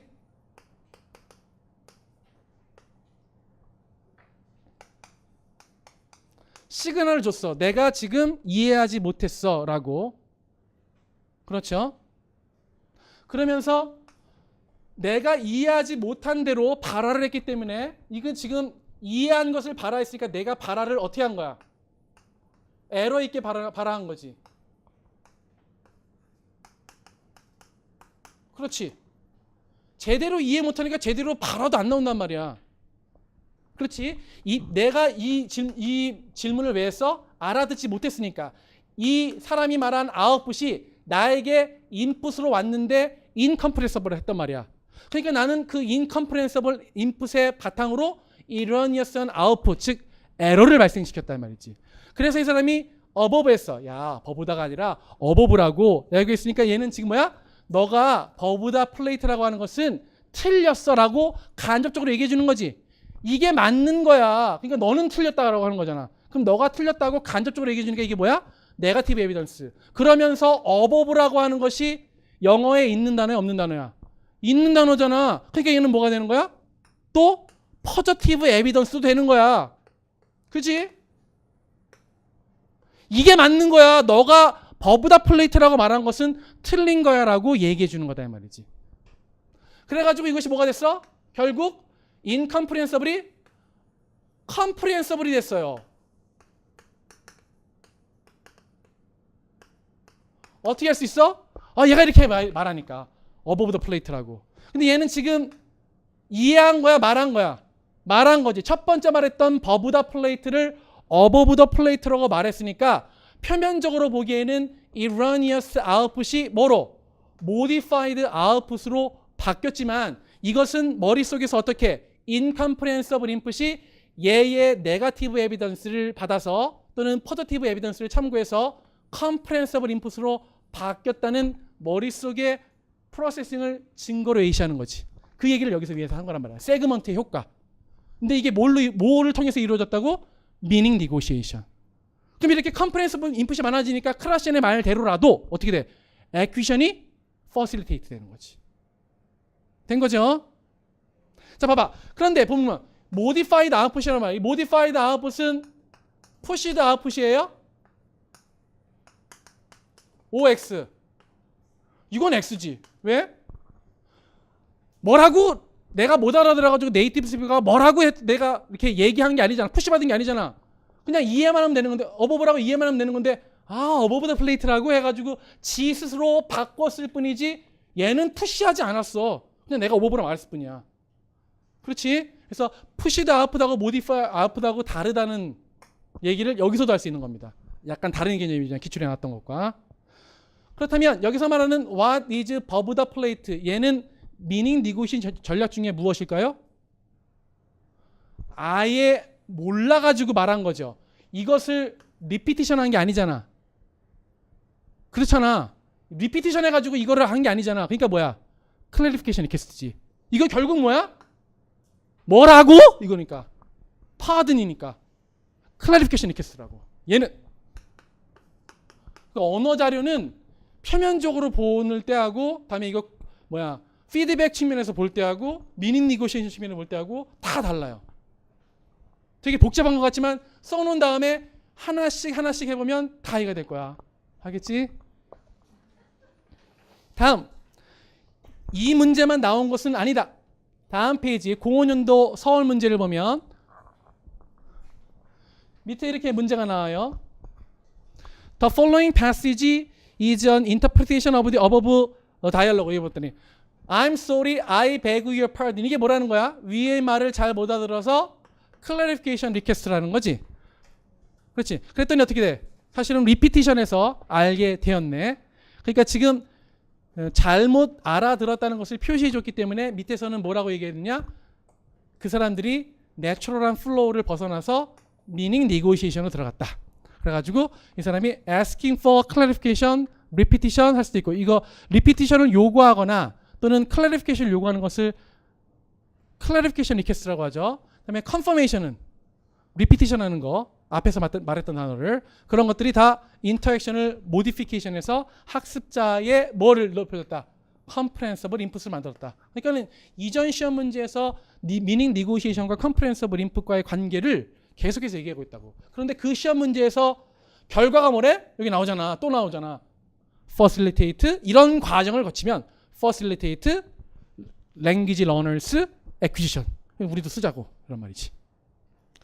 다음. 지금 계속해서 clarification request만 나왔는데 그러면 clarification request가 아닌 것이 무엇이냐? 공문전도 객관식. Did you get high marks last year? 너 지금 high marks로 얘기한 거야? 내가 이해한 거 맞지? 라고 뭐야 이게? 이게 지금 앞에 있는 단어를 repetition 했기 때문에 confirmation 체크이 되는 것입니다. 이게 바로 이렇게 하니까 good grades A's and B 해가지고 지금 뭐 했어? good grades라는 것은 high mark의 뭐야? paraphrasing이지? 또는 A와 B exemplifying이지? 얘는 그러면 1, 2, 3번 중에 뭐에 해당되죠? 세그먼팅 정도가 되는 거야. 브레이크 다운. 왜냐면 하이 마크스는 A, B 또는 A 플러스 이렇게 세분화될 수 있잖아. 그러니까 이것도 일종의 컴프렌서블 인풋을 만들기 위한 첫 번째 웨이인 거지. 뭐가? 미닝 니고시에이션이. 이렇게 여러 가지 역할을 해준다고. 여기서는 아웃풋이라고 얘기했기 때문에 틀렸다. 이렇게 볼 수 있겠습니다. 아우 나 이러면 진짜 욕먹는데 너무 저기네. 시간이 갔지만 계속해서 하겠습니다. 다음 B형으로 갑니다. B형 5번. B형 5번. 이번에는 또 미닝 니고시에이션이죠. 이제는 쉬워요. 미닝 니고시에이션은. B형 5번에 미닝 니고시에이션. 여기서 미닝 니고시에이션은 첫 번째는 이렇게 얘기하고 있죠. B형 5번. 문제가 뭐냐면 based on the information in the passage identify 해라. identify. 그래서 identify 하면 2점이 되는데 그때 뭘 쓰래요? 스트래터지도 쓰고 어터런스도 쓰라고 했잖아. 어터런스라는 것은 따옴표 이렇게 적으셔야죠. 스트래터지는 여기 다섯 번째 줄에 나오잖아. comprehension check, clarification request, confirmation check. 세 가지가 나오니까 이 세 가지 중에 하나를 선택해서 쓰는 것이고 어터런스는 쓰고 뭐 세 문장밖에 나오지 않으니까. 그 다음에 여기서는 두 번째 왜 example2가 ambiguity 문제를 낸 거죠. 왜 ambiguous한지 뭐의 관점에서 ambiguity 뭐의 관점에서 보냐면 meaning negotiation과 content negotiation의 차이에 대해서 얘기해봐라 이 말이지. 그게 이제 2점이 되겠습니다. 그런데 봐봐. 이거는 썼는데 이런 사람이 있어. 두 개는 되게 ambiguous하다. 왜냐면 하나는 meaning negotiation이고 하나는 content negotiation이기 때문이다. 이렇게 쓰면 되는 거 안 되는 거야? 아, 그거는 A에 있는 거고 그렇게 쓰면 안 되고 왜 meaning negotiation이고 왜 negotiation of content인지 얘기되는 거지. 그러면 그 위에 설명을 바탕으로 거기에 해당하는 내용을 쓰는 거야. 그러면 meaning negotiation이라는 것은 결국 뭐라는 거야? 밑에 example 2의 말이 clarification request 쓰였어? 아니면 confirmation 책으로 쓰였어? 아니면 comprehension 책으로 쓰였는지 밝히거나 또는 이게 communication breakdown을 통해서 그것을 make up for 하려는 노력이 들어갔음을 밝히거나 또는 밑에 content negotiation은 뭐에 대한 문제야? 밑에 보니까 when knowledge problem이잖아. meaning의 프로블럼이 아니라 얘는 meaning 관련된 것이 이거는 뭐야? knowledge, 지식과 관련된 거. 그러면 knowledge에 대한 예시를 적어주거나 이 셋 중에서 하나를 고르거나 또는 어떠한 말이 어떠한 어터런스가 이런 역할을 한다 이런 역할을 한다 써주면 1점씩 받는 거죠. 여기를 써줘야 되는데 문제에 나온 대로 여기 있는 곳은 ambiguous하다. 왜냐하면 어떤 측면으로는 meaning negotiation이고 어떤 측면으로는 negotiation of content이기 때문에 이거는 동어 범위이기 때문에 점수를 못 주는 거야. 하나도 못 주는 거야. 그래서 점수 받는 것은 이런 걸 해주라는 거야. 이게 키워드잖아. 그 다음에 이게 에비던스인 거지. 이건 키워드고 이거는 에비던스인 거야. 어떤 난리지? 캐피탈에 대해서 모른다는 그 난리지. 그걸 적어주면 되는 거지. 자, 그러면 밑에 보겠습니다. 먼저 첫 번째 example 1. I was really shocked. 이거 되게 원래 어려운 문제야. 자, 원래 그러면 요거 세 개를 이제 밝혀야 되겠지. 요거 세 개. 7, 8원이니까. 자, clarification request, confirmation check. 얘는 누가 하는 것이다? 리스너가 하는 것이다. 앞에 말을 못 알아들었을 때 다시 한번 말해달라고 특수한 용어를 써. pardon, sorry 이런 것들을 써가지고 앞에 말을 못 알아들어서 seek assistance 하는 것을 clarification request라고 하는 거야. 다음에 얘는 스피커고 confirmation check은 리피티션을 통해서 앞에 말했던 사람의 말을 다시 한번 말함으로써 뭐 하는 거야? confirm 얘는 동어 반복을 꼭 해야 돼. confirm his understanding이야. 내가 이해한 것이 맞는지를 확인하고자 하는 거야. 그러니까는 조심스럽게 말한다면 얘는 보통 언제 얘기하냐면 total non understanding 때 이런 얘기가 나와요. 아무것도 못 알아들 때 뭐라고? 이렇게. 근데 얘는 내가 알아듣는 게 맞는 거지? 이렇게 얘기하니까 이거는 partial understanding 또는 partial non understanding. 조심스럽게 얘기하면 이렇게 얘기하는 원서도 있어요. 그런데 comprehension 책은 내가 말한 다음에 야, 교토는 옛날 일본에 써야 알아듣니? 이렇게 물어보는 거. Do you understand? 이렇게 물어보는 거. 그래가지고 보통 태그 퀘스천으로 오케이? 얘기하는 거. 그래가지고 얘는 confirm understanding이 아니라 맞지? confirm understanding 맞지? confirm understanding. 너가 이해하는지를 확인하는 거야. check. 진짜 comprehension 또 쓰면 안 되니까 understanding이 되는 거지. 달라 이거 세 개. 그러니까 여기서는 보면 표면적으로 보면 첫부터와 플리즈가 서로 다른 단어잖아. 다른 단어니까 이것은 얘가 지금 못 알아들어가지고 클래리피케이션 리퀘스트가 아닐까 생각할지 모르지만 얘는 뭐야? semantic repetition이야. 왜냐면 첫부터와 플리즈드는 같은 단어니까. 그래서 이렇게 한 거야. 원래 really chopped 했으니까 그럼 플리즈드 됐다는 거지. 내가 이해한 것이 맞지? 라고 해가지고 못 알아들으니까 알려줘가 아니라 내가 들은 거 맞는 거지? 확인하는 거죠. 그래서 confirmation check. 그런데 example 2에서는 이게 힌트야. 동일 선상의 비교가 일어날 거 아니야. 그래야지 여기서는 confirmation check을 쓰고 여기서는 clarification request나 comprehension check을 쓰면 동일 선상의 비교가 안 되잖아. 지금은 얘네 둘의 비교가 아니라 meaning negotiation과 content negotiation을 비교하는 거니까 스트래터지는 동일한 것을 놨을 거라고. 비교할 때는. 그래서 밑에서 보니까 Then we visited Kyoto, the capital of Japan. The capital에서 캐피탈을 그대로 썼잖아. 그러니까는 repetition 쓴 거지. 따라서 confirmation check이야. 컨퍼런스 책을 라고 내가 얘기할 때는 이게 뭐라는 거야? negotiation of meaning이라는 거지. 너 지금 캐피탈이라고 말한 거야? 내가 캐피탈이라고, 너 캐피톨이라고 말하지 않고 캐피탈 말한 거지? 현대 캐피탈 그거 얘기한 거야? 뭐 이렇게 얘기하더니 하여튼 내가 들은 거 맞지? 라고 뭐야? comprehension, understanding을 물어본 것이라면 negotiation은 meaning이고, 아니 교토가 일본의 수도였어? 그 수도야? 이렇게 지식을 물어보는 거면 얘는 뭐라는 거야? negotiation of content라는 거지. 그럼 여기서는 지식의 예가 뭐야? 일본의 수도가, 즉 뭐야? 옛날 수도가 교토인지를 아는지 맞는지 확인하는 용도로 쓰였다면 negotiation of content. 그것이 아니라 캐피탈이라고 말하는 거야 라고 내가 들은 이해가 맞는지 확인한 거라면 negotiation of meaning이고. 근데 여기서처럼 어떻게 돼? 중의적이잖아. 그러니까는 구분할 수 없다고 밑에 나왔지. 근데 이걸 쓰는데 뭐라 썼냐면 얘가 지금 지식적으로 잘못돼 있다라고 얘기하면서 맞는 발언이잖아. 근데 교토는 틀렸다. 도쿄다. 이렇게 얘기하는데 교토는 올드 캐피탈 맞아요. 옛날에 에도 막부 시대에 캐피탈이었어. 그걸 물어보는 거였지. 지금 도쿄, 교토. 너 발음 틀렸잖아. 도쿄가 아니라 교토가 아니라 도쿄야. 여기 T자하고 K자하고 바꿔야지. 이거 물어본 거 아니었어. 그런데도 어떻게 돼? 난리지에서 얘기했으니까 그거 맞는다고 해야지. 왜냐면 그 사람이 지금 뭐야? negotiation of content를 나랑 하고 있는 거잖아. 지금 자신의 무지를 드러낸 거니까.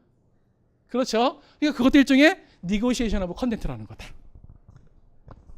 자, 됐고. 그래서 이렇게 쓰면 되겠고.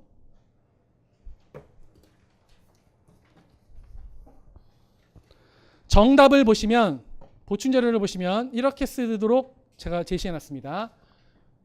어터런스를 쓰라고 했기 때문에 your pledged하고 써주시고, 이것이 컨퍼메이션 체, 위에서 복수로 나왔으니까 이때는 하나니까 어터런스 하나니까 어를 써주시면 되겠고요. 위에서는 두 가지로 나타난다. 어떻게?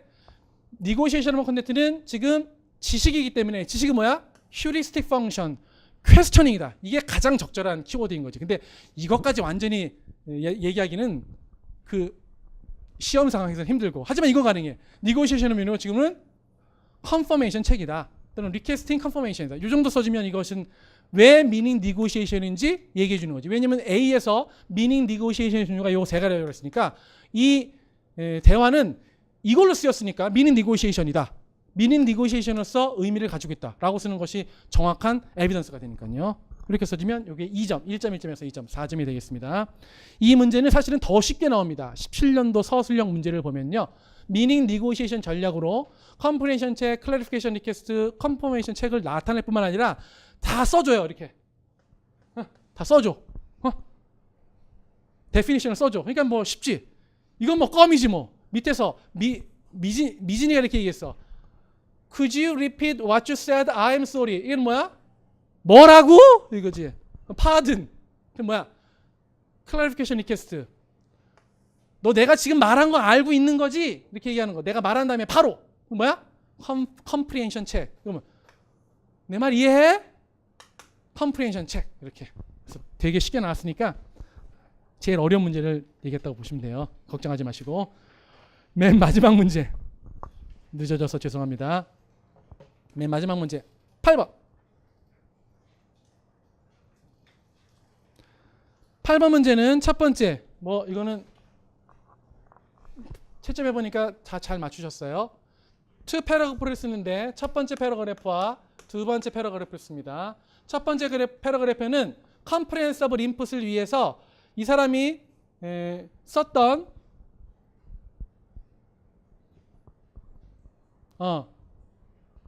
The way Mr. Choi makes, 이것도 왜 이렇게 나와? 이거 아니죠? 이게 옛날 거라서 죄송. 내가 여기서 읽게. In the first paragraph 문제가 바뀌어서 그래. Identify the specific teaching technique. teaching technique를 쓰고, 두 번째 뭐냐면 exposure를 위해서 choose the way, 여기 나온 거죠. 제가 좀 바꿨어요. Make the input comprehensible to his student in B 해가지고 이 둘 중에 하나 고르라고 했잖아. 이 둘 중에 하나 고르는 것이 뭐냐면 여기에 첫 번째 either A와 B니까 이거냐를 이렇게 밝혀줘야 되는데 안 밝힌 사람이 있어. 그러니까 밝혀야 돼. 이게 지금 modifying이냐 or contextual support냐 써주면 돼요. 둘 중에 하나를 고르는 거야. 그 다음에 그것의 증거를 and support your choice니까 evidence를 대라. 그래서 이거 쓰면 무조건 2점 아주 후하게 주고, 둘 중에 하나 잘 골랐으면 2점, 에비던스 써주면 2점 해서 얘를 6점 줬어요. 근데 더 짧게 나와요. Second paragraph에는 이렇게 썼습니다. In the second paragraph, describe how Mr. Choi leads his lesson in the classroom situation in B according to 2에는 뭐가 나오냐면 이 사람이 이런 상황 설명을 한 다음에 I try to use English by myself 해가지고 영어를 많이 쓰는 게 나와. 영어 쓰는 거지. 그 다음에 문제가 맨 끝에 나와요. problem, my problem. my problem을 어떻게 솔루션 할 것인지. 근데 솔루션은 그냥 창의적으로 얘기하는 것이 아니라 based on 1에 근거해서 이렇게 솔루션을 되는 거예요. 하나씩 따져보도록 하겠습니다. 먼저 teaching 테크닉은 B에서 보시면 맨 끝에 뭘 시작하려고 하느냐, is going to start to use잖아. listen carefully and act, listen and act, listen and perform이기 때문에 total physical response가 되겠습니다. total physical response를 특별히 시험에 내는 이유는 total physical response가 natural approach 초기 단계에 쓰이는 테크닉이고 얘가 method라면 또는 approach라면, 그리고 얘는 둘 다 합해서 뭐 지금 comprehensive input이 중요한 키워드였잖아. 위에 input 다 comprehension based approach 이기 때문에 제시한 것이고요. 근데 여기서 보면 주제가 뭐냐면 everyday life의 루틴을 얘기했죠. 그럼 everyday life의 루틴도 일종의 컬처지. 그래가지고 TPR과 컬처를 합치면 뭐가 발생하냐면 오디오 모터 유닛이 생깁니다. 이거 얘기한 사람은 더 정확히 쓰시려고 한 거죠. 왜냐면 테크닉 하니까 얘는 메소드로도 구분하는데 테크닉 하니까 이거를 원했나 보다라고 쓰신 분도 당연히 만점. 더 잘하신 거죠. 이거는. TPR도 맞고 2점. TPR 쓰기만 하면 다 2점이야. 그럼 둘 중에 뭔지 살펴보면 되겠다. modify라는 것은 뭐야? 내가 말한 것을 수정하는 거잖아.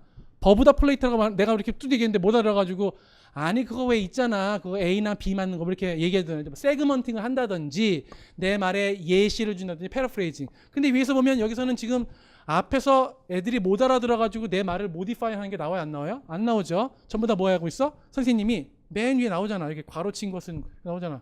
miming, act it out 하니까 그게 바로 contextual support가 되는 거죠. 그래서 evidence는 뭐야? miming, acting 이렇게 되는 거야. 그런데 원래 답은 miming과 acting인데 이걸 쓴 사람이 있어. 스토리. 스토리는 contextual support가 되느냐? 일단 될 수 있죠. 왜냐하면 스토리라고 하는 것이 일종의 디스코스니까. 이 컨텍스트라는 것은 크게 두 가지 의미로 쓰입니다. 텍스트의 양쪽 옆에 있는 거잖아. 컨텍스트가. 그러니까 옆에 있는 단어들 있잖아. 옆에 있는 단어. 저 클루가 될 수 있는 언어 자료도 컨텍스트가 되고요. 다음에 컨텍스트라는 것은 텍스트를 도와주기 위한 non-linguistic 클루를 컨텍스트라고 하기도 해요. 자, 그래서 I 플러스 1이라고 하는 것이 무엇이냐? 내가 텍스트적으로 이해하지 못할 때 이 I가 뭐야? 아이들이 원래 텍스트적으로, 즉 언어적으로는 이해하지 못하는 것을 non-linguistic하게 보통 오브젝트를 보여주거나 또는 행동을 보여주거나 그렇게 해서 이해시킬 수 있는 것까지는 I 플러스 1이고 이해시킬 수 없는 것은 I 플러스 1이 아닌 거야. 컴프레hen시브가 아닌 거야. 그래서 크레션이 말했던 컨텍스트라는 것은 주위에 많은 단어들을 줘가지고 전체 디스코스니까 애들이 좀 더 이해하기 편한 컨텍스트가 아니냐라고 하는 것인데 사실 더 어려운 단어들을 주변에 배치하면 이해하기가 더 어렵잖아. 그래서 크라시엔이 말한 컨텍스추얼 서포트는 이게 더 맞는 거예요. 그리고 내가 단적인 예를 보여줄게. 선생님이 액팅 아웃을 하면서 컨텍스트가 될 때 반대 행동을 할까? 그게 아니잖아.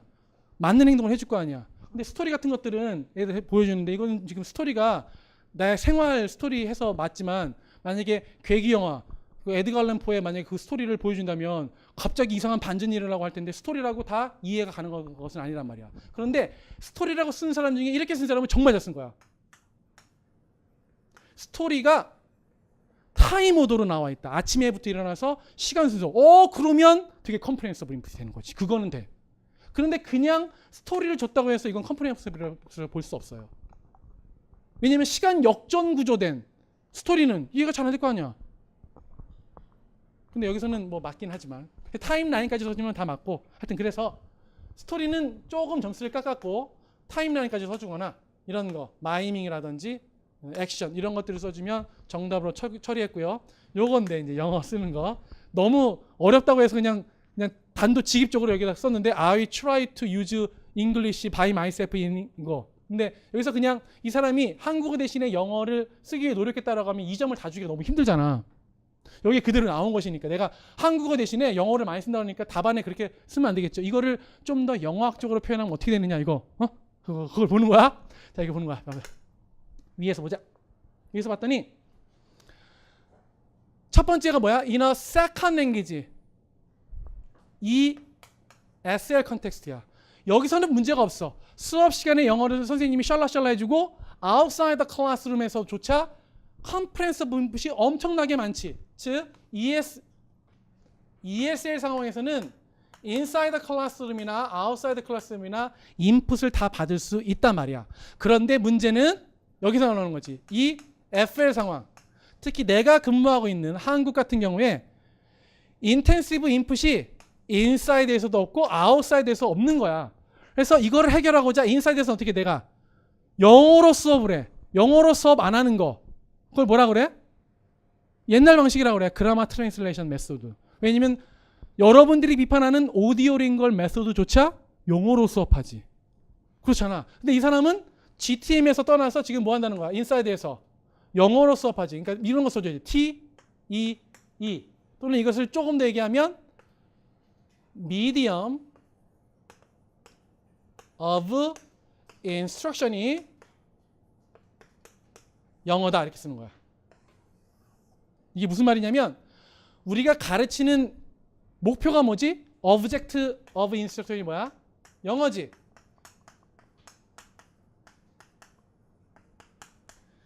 GTM에서도 object of instruction은 영어예요. 영어를 목표로 하고 있잖아. 그런데 그 영어를 가르치기 위한 수단이 뭐야? 한국말이지. 그런데 지금 이 선생님이 뭐하고 있어? T표를 힘들지만 씀으로써 object of instruction 뿐만 아니라 medium of instruction이 영어가 되는 거지. 특히 medium of instruction을 영어로 한다는 이유는 뭐? English only policy 라든지 크라시엔에 의해서 적극 환영받고 있는 policy라고 볼 수 있습니다. 그래가지고 이런 거 써줘요. medium of instruction이라든지 또는 영어를 쓰기 위해서 TEE를 쓴다. 뭐 이런 식으로 좀 영어를 이렇게 조금 멋있게 써줬으면 좋았을 텐데 그냥 영어를 사용하고 있다 이렇게 쓰면 조금 이렇게 점수를 주기가 좀 그렇다라고 하는 거. 그래서 영어 쓰기는 그 EFL 상황에서 그렇고 이 문제는 뭐냐면 이제는 인사이드 문제는 해결됐지. 내가 영어를 씀으로써 아웃사이드 문제는 밖에 나가게 되면 어떤 말이야? 밖에는 어떻게 돼? 되게 인시덴탈하고 인텐셔널이 아니라 인시덴탈을 해야 된단 말이지. 그러기 위해서는 인풋이 많이 필요한데 밖에 나가서는 인풋을 못해서 그게 참 문제다라고 했는데 그 문제에 대한 답변이 여기 나와요. 여기 어디? Based on one part of journal.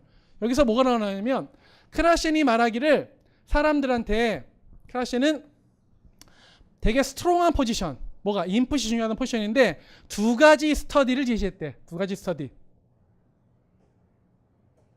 어덜 스터디. 첫 번째 스터디는 뭐야? long residence, length of residence in country. 그러니까 어떻게 하라는 거야? 서제스천이 미국 가서 살아. 그럼 영어 잘할 수 있어. 이런 얘기죠. 두 번째는 other study가 found positive correlation between amount of reading. 인풋에는 리스닝만 있는 것이 아니라 리딩도 있으니까 리딩을 익스텐시브하게 하게 되면 여기서 나왔잖아. 인시덴탈하게. 인시덴탈 러닝이 나오려면 되게 익스텐시브 리딩이 된다는 것이 여기 나오는 거지. 근데 이 두 가지 방안이 있어. 두 가지 방안 중에 현실적인 뭐야? 애들 미국으로 보낸다. 우리가 할 말이 아니잖아. 그렇잖아. 불가능하단 말이야. 근데 어떤 선생님이 이렇게 썼어. 방학을 이용해서 애들을 미국에 진출시킵니다. 이렇게 썼어. 그거는 근거에는 맞죠. 그래서 정답 처리. 근거에 맞게 썼잖아. 아주 창의적으로 썼어. 근데 이것보다는 현실적으로는 뭐야? reading, extensive reading with graded readers. 짝으로 이루는 거잖아. 그래서 incidental vocabulary learning 또는 comprehensible input을 받을 수 있도록 한다가 정답이지. 이게 정답이죠. 그렇게 해서 쓰시면 되겠습니다. 나중에 잘 쓴 답안을 한번 보여드리도록 할게요. 그러면 제가 지금 말했던 근데 이거는 오답으로 처리했는데 애들한테 다이알로그 저널을 쓰게 한다. 쓰는 것은 프로덕티브한 거니까 컴프레hensible 인풋이 아니잖아요. 근데 이유는 되게 잘 썼어. 내가 라이팅 저널 라이팅을 하면 선생님이 저널 라이팅에 대한 리스폰스를 줄 것이 아니냐. 그러면 애가 그거를 읽게 되면 인풋이 많아지는 거니까 일종의 그건 바로 리딩 말하는 거잖아. 수업 시간 말고 아웃사이드 클래스면서 리딩을 더 많이 하는 거니까.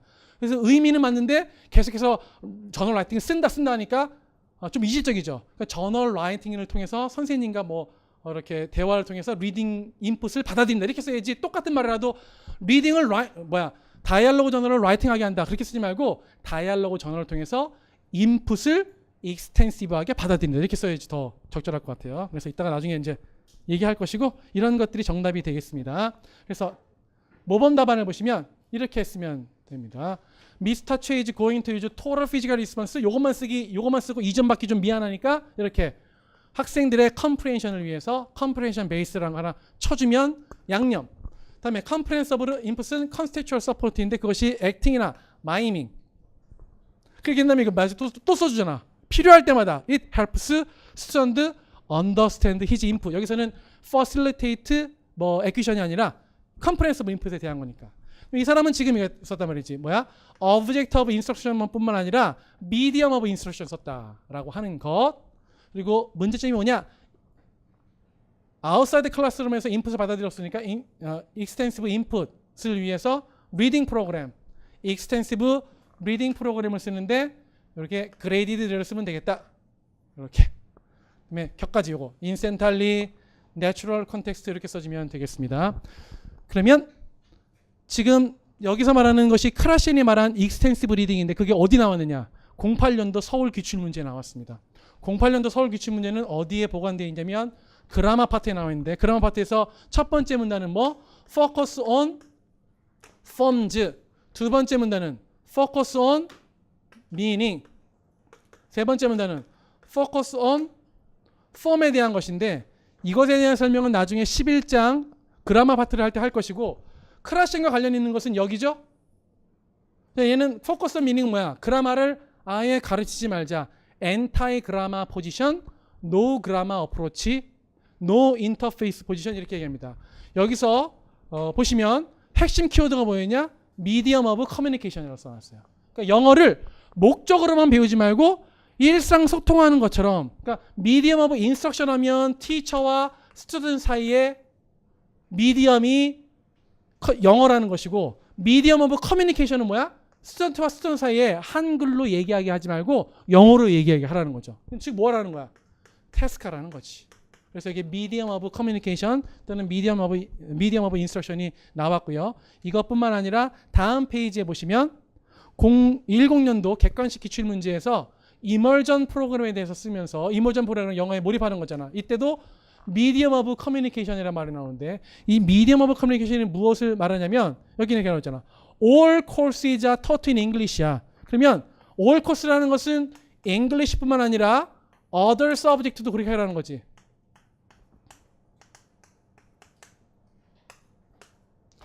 English의 목표는 뭐야?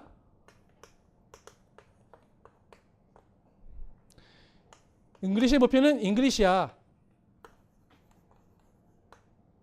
수단은 all course니까 이것도 영어로 쓰라는 거야. 그런데 다른 과목의 목표는 뭐야? 영어가 아니야. 히스토리면 히스토리, 그것에 대한 뭐야? 컨텐트지. 목표는 다르지만 그걸 뭐로 가르친대? 영어로. 그래서 미디엄 오브 커뮤니케이션이 중요한 키워드인 거예요. 영어만 쓰자. 컨텐트 베이스드 인스트럭션에서.